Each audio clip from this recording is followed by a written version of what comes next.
Gutierrez! Bulahin! Ako'y naging apprentice sa edad ko na 11. Sumapa ako sa isang barko na wala akong kaalam-alam. Tanging nalalaman sa eskwela ang laman ng aking utak. Di ko alam na ang trabaho pala dito ay hinayuma. Sa araw-araw na gawain na para bang parusa. Wash, titik, kalawang at pamimintura. Pagbabaday sa bodega, paglalatag ng kapal. Paglalagay ng lashing nasa kalyo ko'y nagpapakapal. And every time na duty ko, ako ang nagtitimon. Kailangan laging present so kailang ko walang nakatukon. At pag ako ang lookout, ako matatengan ng barko. Kailangan kong i-record mga makikita at maririnig ko. And every 2 hours ay maglalagay ng observation, variation, deviation, and also in direction. Galingan mo lang ang pagtimon, kailangan ay kay observer. At para di ka masabon ang naka-shooting officer. Marami ang may di alam kung gaano ba kahirap ang buhay ng pagigisiman na dati kong pinapangarap. Ngayon at nandirito ng takinang nilalasap, ako'y nakapagsabi ng nako ng pagkasakla. Sa bawat pawis at dugo na aking inaalay, kahit pa isang pa ako na ay nasa hukay. At aking tinitiis, malayo man ako sa aking pamilya, dahil lahat ng to ay para sa kanila. Di ko malimutan mga trahedya na naranasan nung may kasalubong kaming bagyo at aming kinalaban. Sinubupan namin ng tindi at ang laki ng alon, hanggang sa mutik na kami malulutuluyan ng malamon. Lahat na kami nakalagjakit ang darasan na tahimik,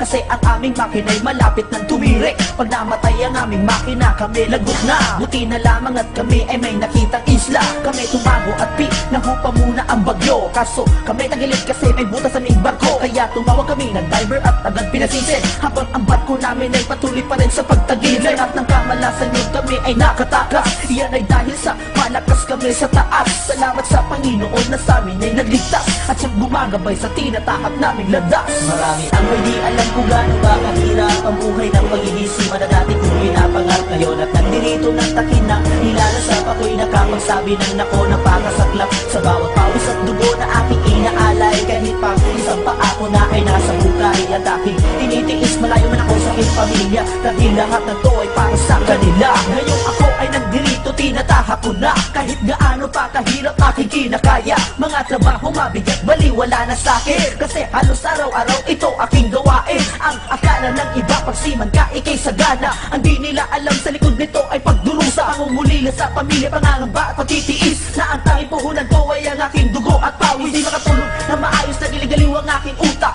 Tinatanong ang sarili kung bakit ko ba to tinahak ang trabahong ganito, ba't ba to napili ko? Siguro'y dahil nga sa pera, kaya ako ay nagsasakripisyo para maiamon sa kahirapan ng aking pamilya. Tinitiis ko lahat ng hirap dahil mahal ko sila.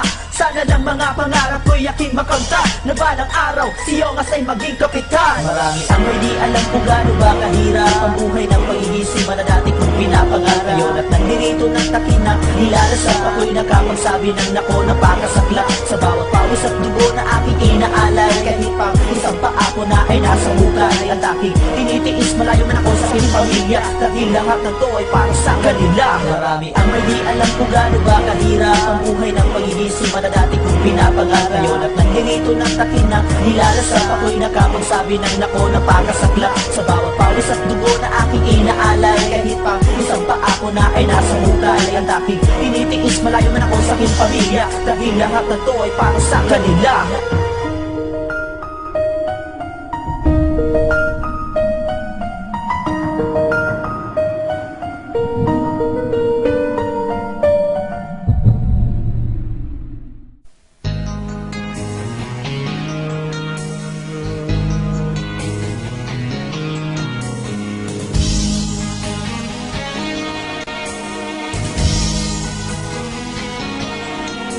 Maalon na naman, nahihilo ka yata.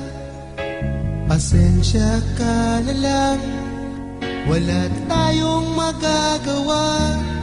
Sadyang ganyan o kaibigan, buhay ng isang seaman. Dalarman ay makakamtan, di makabayad sa kalungkutan. Ang tanging hinihiling mo sa aking asawa, sana'y di niya magagawa ang magtansila bang ako'y wala. Tukso sana'y iwasan, alisin sa isipan, maging tapat sa minamahal, lalong-lalo na sa may kapal. Kayang-kaya mo, mahal, na maiwasan ang tukso. Isipin mo lang ako, yan ay biglang maglalaho. Maghintay ka lang, huwag kang maiinip.